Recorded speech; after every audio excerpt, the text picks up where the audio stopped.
Muhammad bin Qasim led a brutal attack on Mulastāna, the current-day Multan, in the 8th century, resulting in the massacre of powerful men while capturing children and temple priests numbering 6,000. The invaders discovered a chamber filled with gold, leading to Multan being dubbed the frontier of the House of Gold. The revered Aditya Mandir, the foremost among the sacred Surya Kshetras in Bharat Varsha, suffered desecration and plunder, with Qasim appropriating its wealth and offerings, redirecting them to Muslim rulers. Over the next 2.5 centuries, this transformation posed a recurring challenge to Muslim occupiers in the region. Extraordinary kings and valiant warriors like Pulikeshi of Chalukyan dynasty, Yashovarman of Kanauj, Lalitaditya Muktapida of Kashmir and Nagabhata of Pratihara dynasty inflicted considerable hardship upon the Muslim invaders. As a result, Muslims retreated from various parts of India. Multan and Mansura emerged as symbolic reminders of Islamic decline, with Multan maintaining through spiritual manipulation exemplified by a threat to destroy the revered Aditya Vigraha, which ironically protected the Arab rulers from the relentless onslaught of Pratihara kings. The collapse of formidable empire of Kanauj or Kanyakuja removed the protective shield that had safeguarded the northwestern region of Bharatvarsha for over 150 years. Consequently, the Hindu Shahi Kings, the remnants of the shattered Kanauj Empire, found themselves exposed and vulnerable.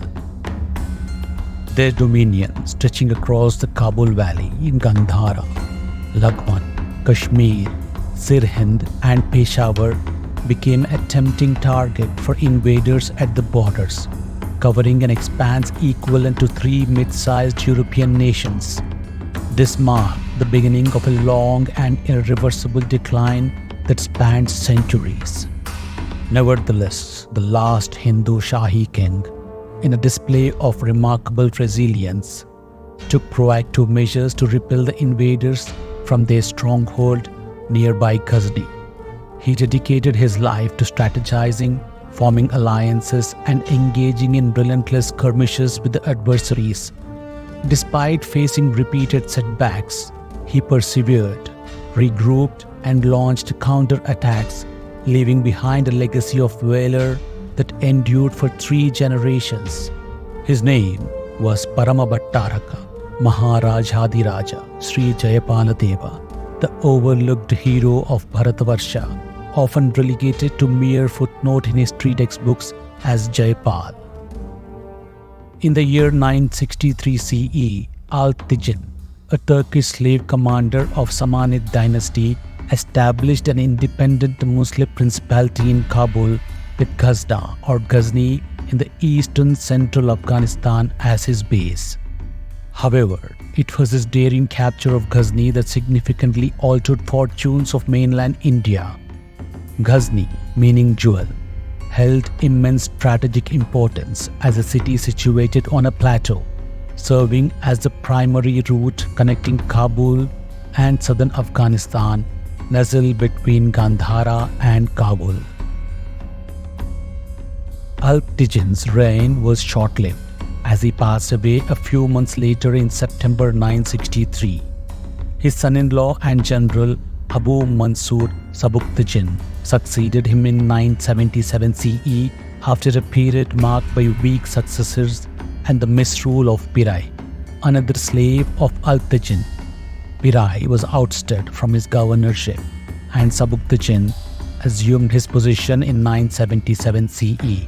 The Hindu Shahi kings in the Kabul Valley, to their credit, remained vigilant amidst these rapid and profound changes. They recognized a prime opportunity to achieve 2 objectives: reclaim lost territories and secure the frontiers of India against future incursions by external forces. Leading this valiant effort was Paramabhattaraka Maharajadiraja Sri Jayapala Deva, the king of Udbhandapura. His foremost objective was to prevent Sabuktigin from seizing control of Kabul, Jayapala Deva took proactive measures, enlisting the disgraced Abu al-Lawik, the former ruler of Zabul, who had been ousted from Ghazni by Altigin. Additionally, Jayapala Deva gathered a formidable coalition of troops from diverse regions such as Delhi, Ajmer, Kalinjar and Kanauj, launching an assault on Sabuktigin in 986 and 987 directly in Ghazni. The intense battle raged for several days, resulting in significant casualties on both sides. Despite Sabuktigin initially accepting a peace agreement, hostilities soon resumed, leading to Jayapala Deva and his Hindu army being defeated and expelled from Kabul. Consequently, control of the entire region, including the Kabul Valley and Sindhu River, fell into Muslim hands. However, Jayapala Deva remained undeterred. Following Sabuktigin's death, his elder son, Abu Qasim Muhammad, rebelled against his younger brother Ismail, who had been designated as Sabuktigin's successor. After a prolonged battle, Mahmud emerged victorious, capturing Ismail and imprisoning him in 998 CE. Subsequently, Mahmud of Ghazni turned his attention towards India, with Jayapala Deva ranking among his primary targets. Having fought against Jayapala Deva's formidable armies as a teenager under his father's command, Mahmud has gained valuable insights, particularly regarding Hindu soldiers' aversion to unorthodox tactics on the battlefield. This knowledge, acquired from previous encounters, would prove instrumental in his military campaigns, including the utilization of unorthodox methods like spraying fecal matter mixed with water to deter Hindu warriors. The meticulous preparations undertaken by Mahmud prior to confronting Jayapala Deva underscored the fear he had installed in his adversaries. Although Jayapala Deva was considered a minor ruler compared to other powers in the mainland India, Mahmud's prestige strengthened by the recognition of the Caliphate, granting him the authority to gather vast armies at his command. His subordinates and chieftains pledged to provide 100,000 men whenever called upon. Mahmud, invoking Allah's blessing to advance the cause of Islam, positioned his camp outside Jayapala Deva's city, branding him as the enemy of Allah. However, Jayapala Deva has already taken proactive measures. With a formidable force comprising 12,000 horsemen, 30,000 foot soldiers, and 300 elephants, he confronted Mahmud's army of 15,000 cavalry and few hundred foot soldiers. Unfortunately, adverse weather conditions intervened once again, casting a shadow over the battlefield. Sensing the tactical advantage slipping away, Jayapala Deva strategically withdrew, leveraging his past encounter with Mahmud as a guide. He used this withdrawal to regroup, await reinforcements, and avoid direct confrontation for several days. Nevertheless, Mahmud seized the opportunity to launch a daring surprise attack on Jayapala Deva, catching him off guard. The sudden assault threw Jayapala Deva's unprepared army into disarray, with confusion spreading rapidly among his soldiers. The once disciplined military defense devolved into chaotic melee, as disorder replaced order on the battlefield. Mahmud of Ghazni subjected Jayapala Deva, deemed the enemy of God, to harsh reality of being a captive in an Islamic war. Not only was Jayapala Deva himself captured, but also his children, grandchildren, relatives, nephews, generals, and prominent members of his tribe were bound with ropes and presented before the Sultan, similar to evildoers condemned to hell. Following in the footsteps of Qasim, Muhammad proceeded to loot Jayapala's kingdom, seizing pearls, precious gems, rubies, gold, and even thousands of slaves, both men and women. Expressing gratitude to Allah, the Lord of Universe, Mahmud marked this splendid and celebrated action on 27th November in the year 1001. However, Jaipala Deva's ordeal was far from over. Mahmud ordered the disgraced infidel to be paraded, humiliated and shamed before his sons, chieftains and subjects, aiming to spread fear of Islam throughout the land of infidels.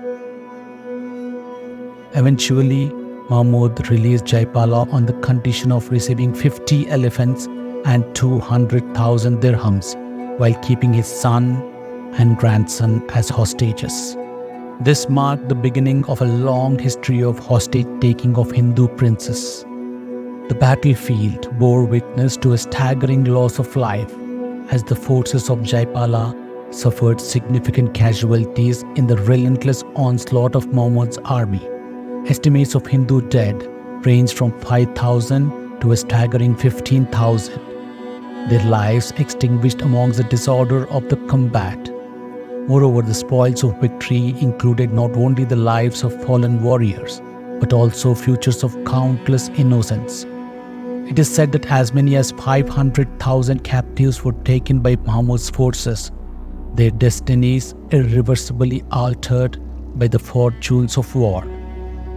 In late 1001 CE, adhering to the principles of his cherished Dharma, for which he had steadfastly fought, Jayapala Deva took matters into his own hands. Following his release from Mahmud's captivity, he communicated with his son Anandapala and publicly admitted to his subjects that he was no longer fit to govern. He confessed to failing them and allowing himself to be debased by the actions of Mahmud. He shaved his head, lay upon a pyre and ignited it, choosing to end his life by his own hand rather than endure an existence tarnished by humiliation. Jayapala Deva's demise epitomized the essence of his life as an unwavering warrior of Sanatana Dharma.